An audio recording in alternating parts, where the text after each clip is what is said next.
hockey friends and families around the world, and welcome back to another edition of Our Girls Play Hockey. It's Lee Elias with Mike Bonnelli and our good friend, our PWHL superstar, Hailey Scamurra. She doesn't like when I brag about her, but I like to brag about her.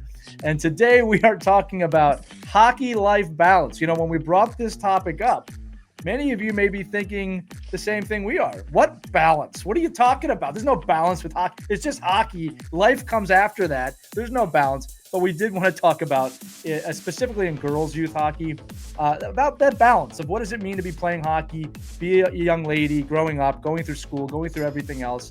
And I always say this on these episodes. Just because we're talking about girls' hockey does not mean you should dismiss this episode as, oh, I only have sons, I don't care. This is a great learning opportunity. Coaches, parents, and players across the board.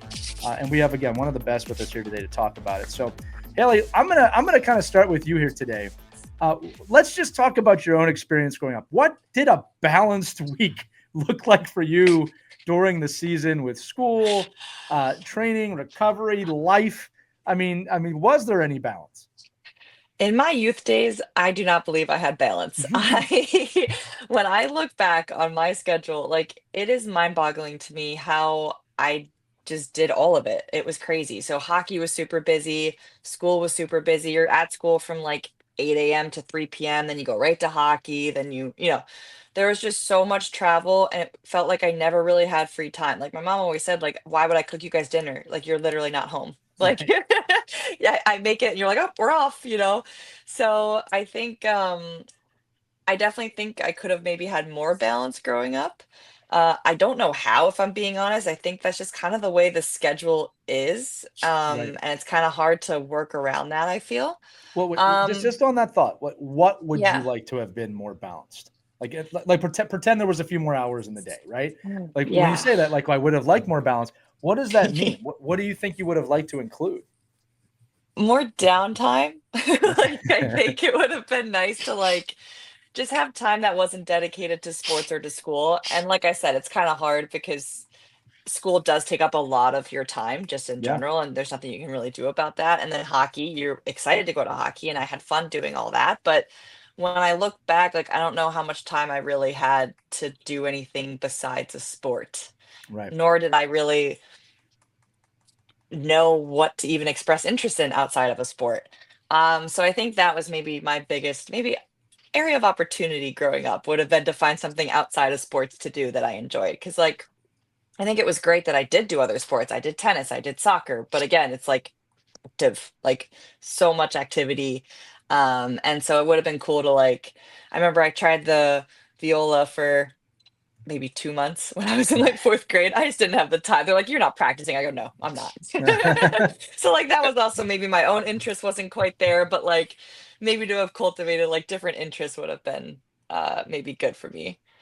I'm wondering as you're saying this, right? If you're one of the young ladies listening to the episode, if the lack of work-life balance led to your success. I mean, it's hard. A It's a good hard question. argument to say, well, we all want time off. Like we all want the breaks. We all want to go to school dances and apple picking and do all these other things that all you see. I'm sure your friends are like, you're not going to be doing that. No, I'm in Pittsburgh next weekend, or I'm in Toronto next weekend, or but uh, there's a lot of people out there are going to say, yeah, well, look what she did with that. I mean, so there is, I think when you're talking about balance, there's the balance. You drove that balance, don't you think? Like if you you didn't see, like it's just, as I'm hearing you, it's like it wasn't like like, oh my God, I missed out on so much in life. It was, oh well, it'd be great to have more time off, but Yeah. I turned this into this.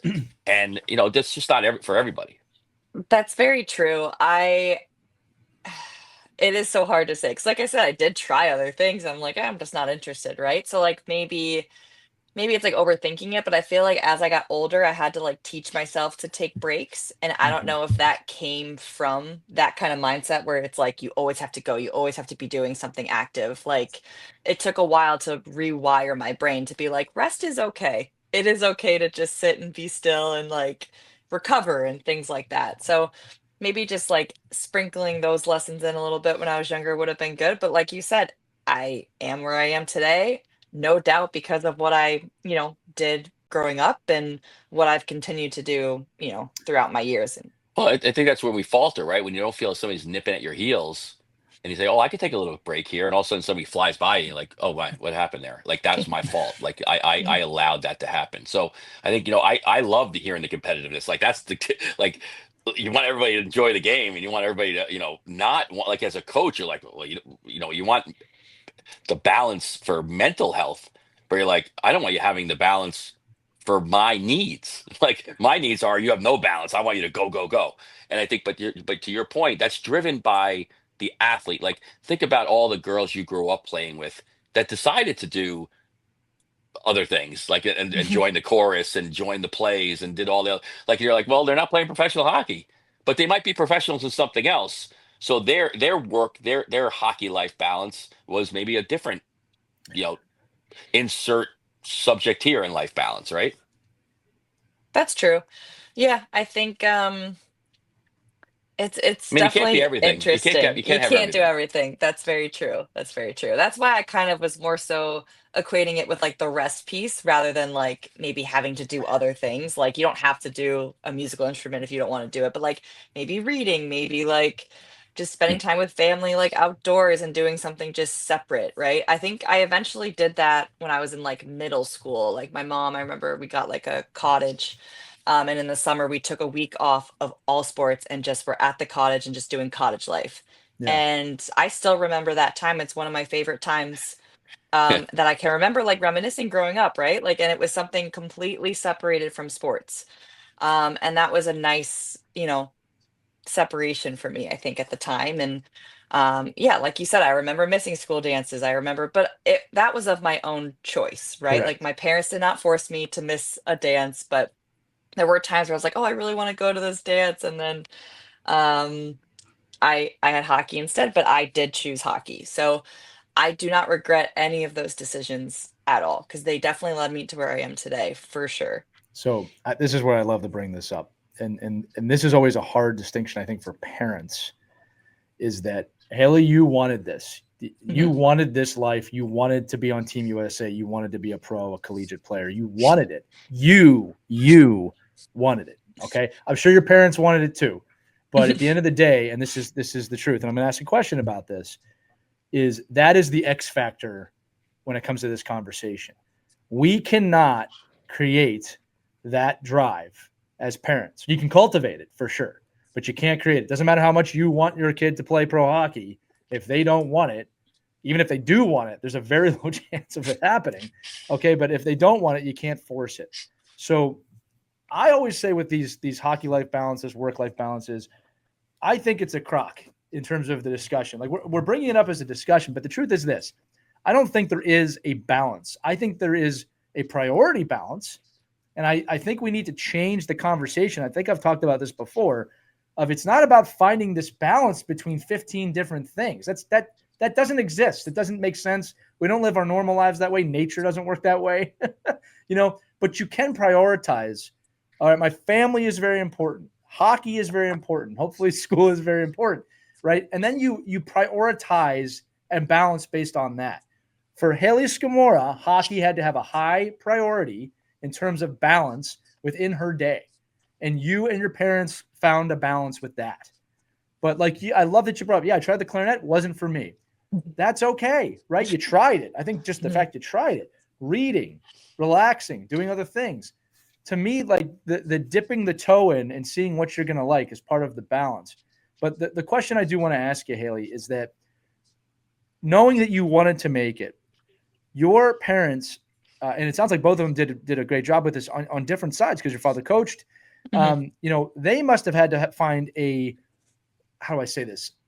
There's a level to push you that's not too far, but it's also Mm. not too soft, right? How did let's talk about your dad and your mom, right? How did they specifically know when to press the buttons? Because I am sure there's times when you were a teenager, maybe you didn't want to do it that day, right? And you were told, get up and go outside and shoot, right?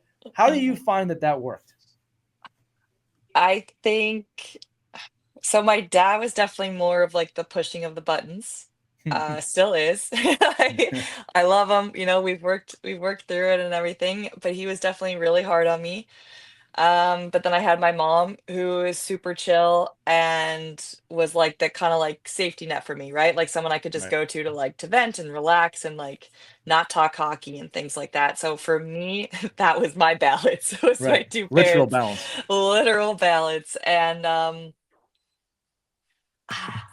yeah, I think I would just sometimes not listen to my dad. I think if he was pushing me when I didn't want to go, like I'm gonna be out. Like I Yeah. just straight up was like, no, I don't feel like doing that right now.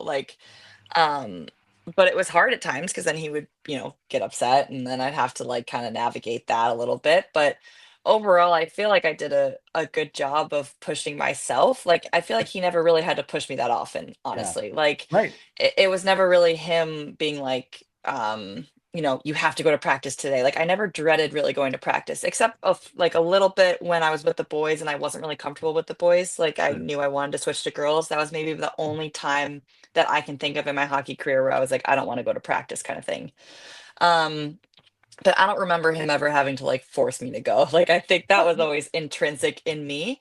Yeah. And the only thing he was tough on was just my work ethic and whether I was putting in 100% of what I had. And so Yeah. sometimes he was just a little bit more intense about it than I was. So So maybe I wasn't giving the full effort he thought I could give. I just talking about, a different generation too of parent that, you grew up at the tail end of, not really being a lot of social media and a lot of distractions and hours of video games. And I think today's athlete, we're seeing, I just think we're seeing less and less of the self-motivated kid, in my opinion, just watching all these thousands of kids that the pushing is more and Lee talks about this a lot. Like the pushing's more guiding than it is Mhm. pushing. Like, yeah, you could play video games for the next 6 hours, but you're not going to get better at this, or don't expect to get this if you're not going to put this in. But I think because of the world a lot of these kids are growing up in, and they look around their friends, like I'm sure you were around, I think you talked about this too, right? Even about siblings, like you were around active people, like you were around people that were Mhm. doing things all the time. But if you were around a lot of people that weren't doing anything, if you just sat around and played video games, you tend to that's where you Yeah. go, right? And I think Great point, Mike. that's where we all have to be cognizant of the fact that like my father never had to motivate me ever because I was so bored. I'm like, I'm going shooting, I'm going skating, I'm going rollerblade, I'm gonna get out, I'm gonna go find something, I'm gonna go climb a tree. I'm doing as much as I can because I'm bored out of my mind. Our kids don't get bored right now. Like it's very hard to get a kid bored. Well, they get bored after like You know, 3 seconds of doing nothing. Like I know what you're. yeah, I'm but if joking they're with doing you. something, I I'm joking it's with hard you. to get them bored. It's I'm just like, totally teasing you, Mike. It's yeah, true. I mean, but it's just like there's not that time where they're like, oh, I can't wait to go out and shoot because there's nothing else to do. And that's, I think that's a struggle we're all going to have, as Well, I'll tell we you this, work with athletes. Mike. You know what I have found to be successful, and I guess this is good advice is building routines, right? So something, and here's one. Like I'm going to actually pay my son a compliment. My son's a goalie, but he still skates out every once in a while. After every practice, and I'm going to say he's in net 90% of the time now, he'll go down in the basement and just shoot pucks for 30 minutes every time. And he has built that habit himself. Like now, I might have helped kickstart it by when we got home, like he would ask and we would do it, but he's built that habit for himself. And it's interesting because I think people could say, well, how is him shooting making him a better goaltender? And I'd say, well, you know nothing about goaltending if you're asking that question. But but the point is Right. he created a habit and he does that. And him coming home from hockey triggers that habit. Right. So I think that's part of this too, is with your kids is like, look, it's really hard to get a kid off a screen to go do something. So don't even put them in a position where it's like, that's enough of that. Go practice. Now you're taking them away from something like to do something else that they like, but that's tough for a kid. So I always say too, and look, everybody's got to parent their kids their own way. But to me, screen time is a reward for things. You don't just get it. And it's definitely very rarely, I'm not going to say never, very rarely a babysitter for me. Like if I have something chaotic going on and I really need them to not be there, I might give them a screen. All right. But we try and limit it to 2 hours a day, max. All right. It's not in the morning, and there's things you got to do to get it most days. I think that's how you combat that. And to me, that maybe that is a little more traditional parenting. It's like when I was a kid, I didn't get what I wanted unless I did what they told me to do. All right. There was no TV. Right. So I think part of the we'll just say balance. I'm not going to say hockey life balance is helping your kid build those routines. Like, look, let's do a school one. When are they doing their homework? Right. If your kids play youth hockey, and there's a 99.9% chance if you're listening to this that they do, okay, when are they doing their homework? Are they doing it after practice? Are they doing it before practice? Are they not doing it? You got to plan this stuff out, right? It's important, right? And parents, we have to be on top of it. And boy, has it never been easier to be on top of assignments than nowadays. I mean, Mike, when you and I were kids, Hailey, you too, we could probably get away with some things when we were younger. Now everything's on. I have an app that tells me everything that's due. But it's about habits and about behaviors. And I think if we attack that, we'll do better. Yeah, I think Haley, can you talk a little bit about, just how important it is, especially like where the women's game's going now and it's growing and it's all of a sudden there's all these high schools and prep schools and travel teams and all these other maybe the travel teams aren't focused on academic pieces so much or the well-rounded student athlete, but prep schools are for sure, right? And I think, and could you just talk about like how important that is to have that routine growing up so they're prepared when they fall into these categories of, oh, prep school wants me, I'm going to go there my junior year. But if you don't have a really good, firm grasp of time management and that balance, you're really going to struggle at that level, no? Absolutely. I remember because high school was crazy for me. My dad drove to Canada 3, 4, 5 times a week sometimes, plus doing high school, plus I did soccer for my high school. So I remember I barely had any free time. How I got any of my homework done is beyond me, but it was because of time management. Like I was always really dedicated in school. Like I loved school. I loved learning. So that was never really for me like an issue my parents ever had to like tell me to do my homework. Like I did my homework. Like there Right. was no questions. That's your character. And Yeah.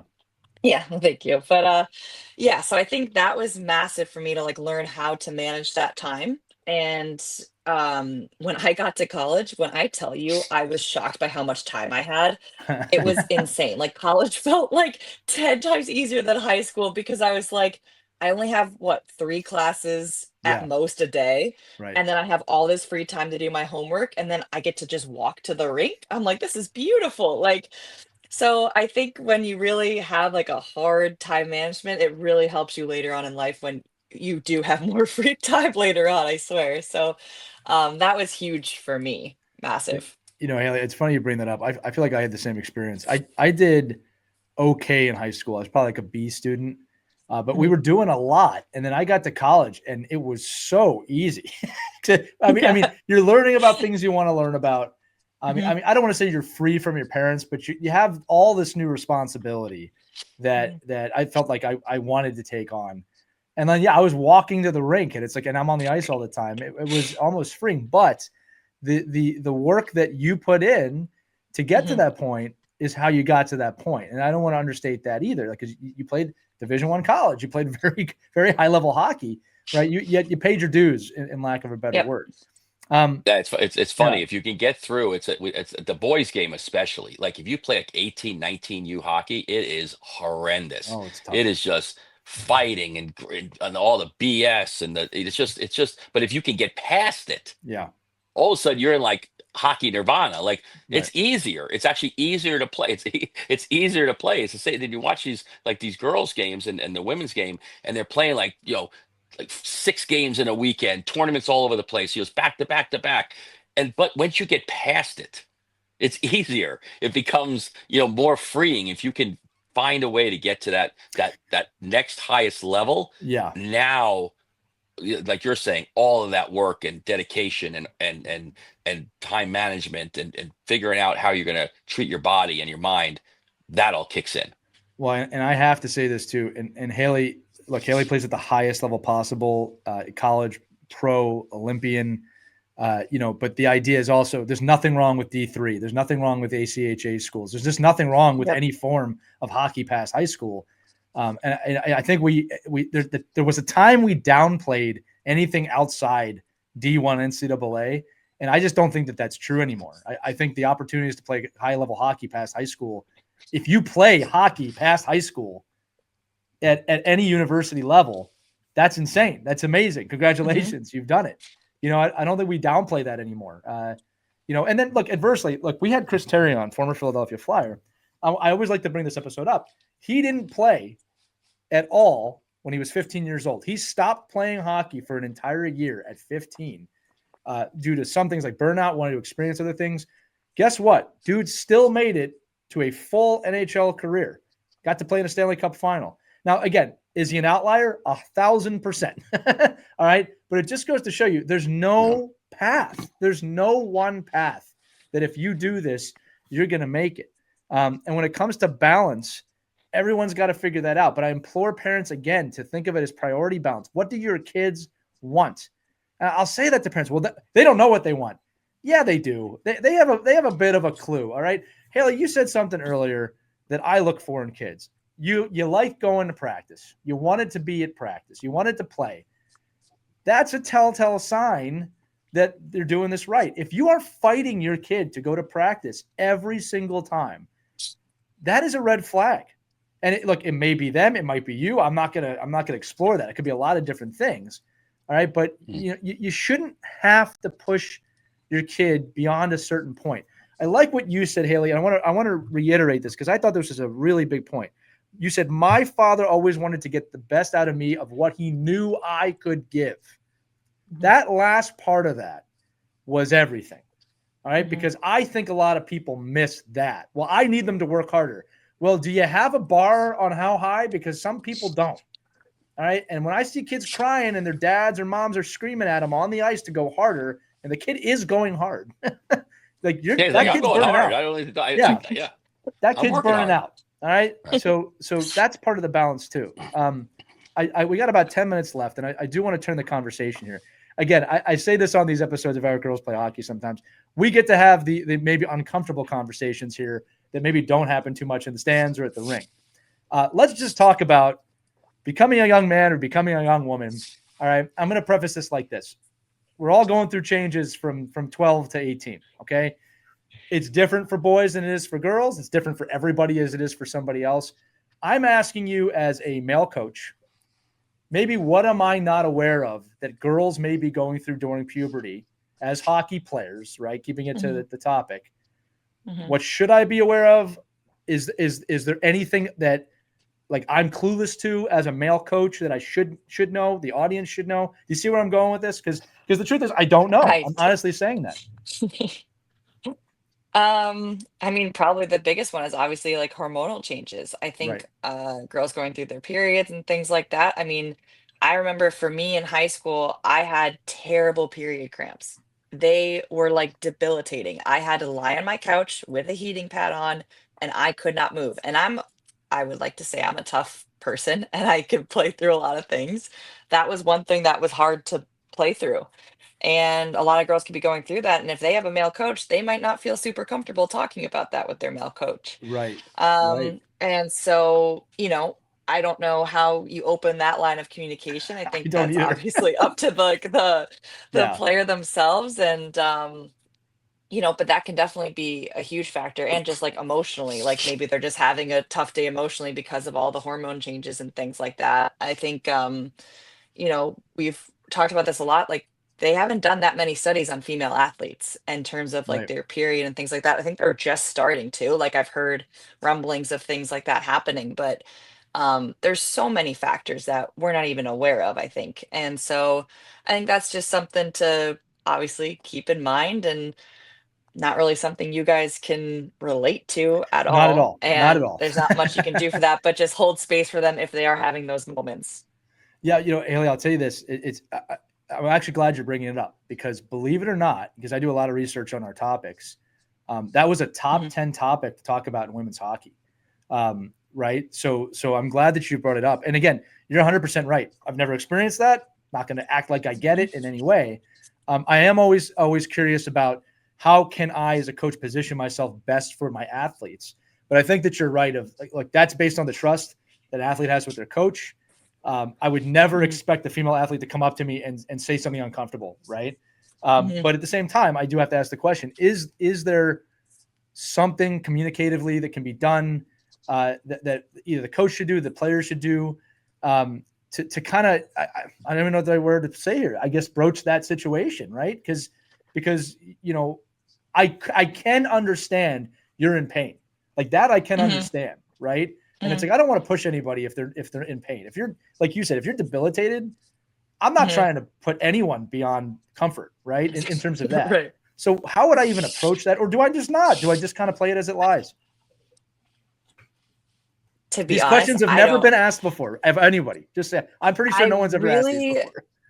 I honestly don't even know. I feel like maybe that's on like I don't know, like the parents can talk to their kids about it and see like what they're comfortable with, and Yeah. maybe they say, "Hey, like we kind of want to talk to you. How would you feel about talking to the coach? Do you want us to talk to the coach on your behalf?" Like I, that's kind of how I see maybe it going forward. If the girl doesn't feel comfortable talking to their coach about it, maybe the parents can kind of do that on their behalf. Yeah. That's If actually it not were to bad. be at That that idea. point, right? So, I mean, that's the only thing I can think of, to be honest. I think every person would be different, though, for sure. Well, look, this speaks to the point that there's been very little discussion or Hmm. research done on this. Like when it comes to the male situation and going through this, I know Mike and I, aside from going through it, I mean, we're well trained on what to do when boys go through this, right? As Yeah. athletes, like we know what to do. So I think that maybe we'll just leave this part of the discussion with there needs to be more discussion about this. I Hmm. actually think what you said is not a bad thing. I mean, look, and I'll tell you from my point of view, and again, I'm not saying this should happen. I'm just saying that if parents or a player, I'll just say that, were to come up to me and say, "Hey, listen, this is what's happening," that's not gonna Hmm. bug me. I'm actually gonna be appreciative. That it's like, thank you for telling me, right? I'm also gonna say from the other Hmm. side of it, completely understand if no one wants to say anything, right? But this Yeah. is part of the game that I think we do need to explore a bit more, and that all coaches need to be educated on this. Like we're saying, it's just males, Hmm. but the truth is, like, this is a reality of the situation. How do you balance that? Again, that's a rhetorical question for the hockey gods out there. All right, we got a few minutes left. Thank you again, Hailey, for talking Hmm. about that. I do appreciate that. I want to talk about too, just being overwhelmed, right? We anytime we talk about balance, we do have to talk about burnout, right?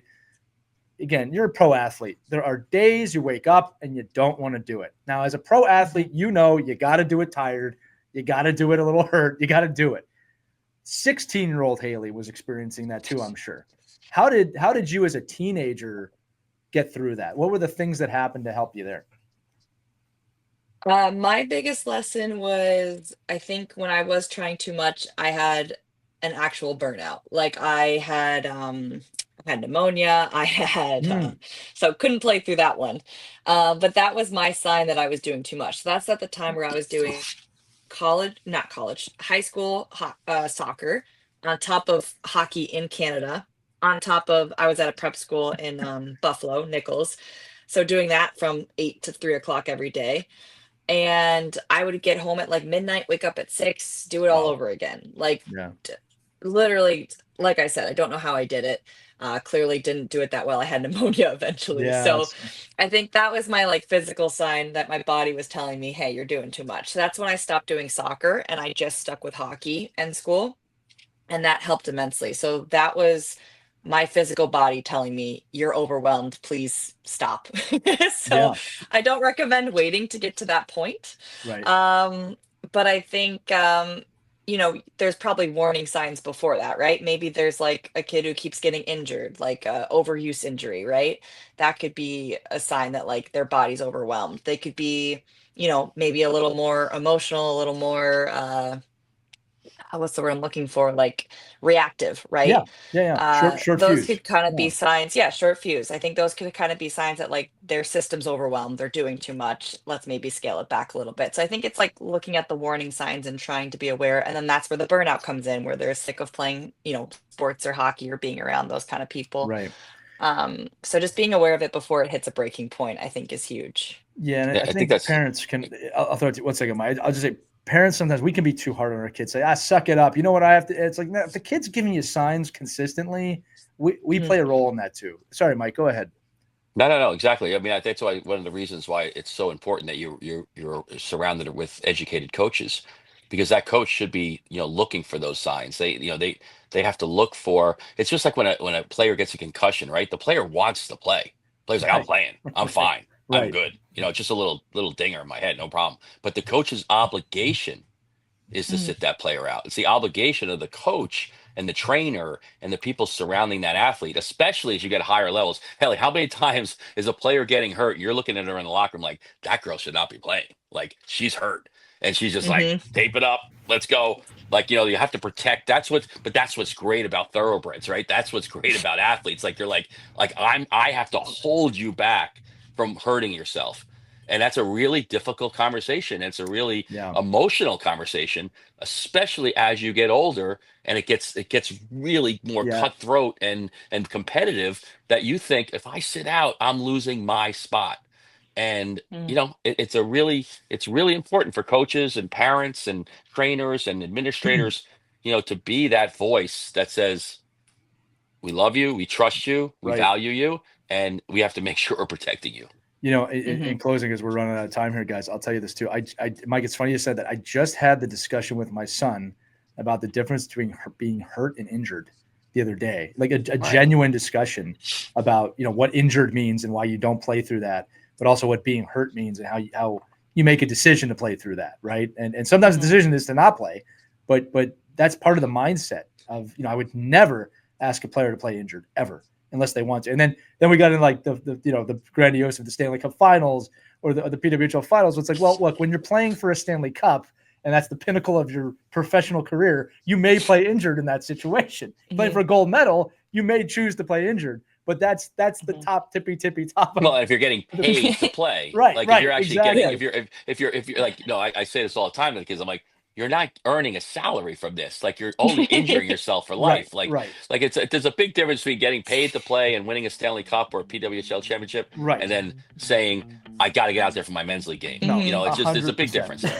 Well, a lot of men's league players will play injured and hurt themselves, and that's part of That's part of hockey life balance, right? There it is. And then Hailey, just to echo you, when you're over 40, your body will let you know when too much is too much. It's usually all the time. Guys, we are literally out of time. This has been a great episode.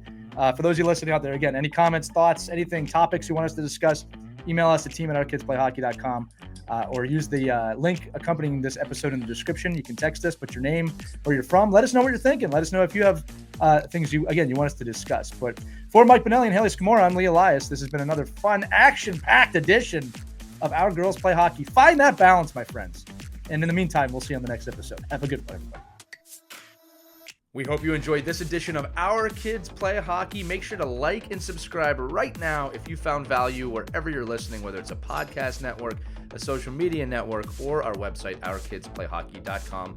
Also, make sure to check out our children's book, When Hockey Stops, at whenhockeystops.com. It's a book that helps children deal with adversity in the game and in life. We're very proud of it. But thanks so much for listening to this edition of Our Kids Play Hockey, and we'll see you on the next episode.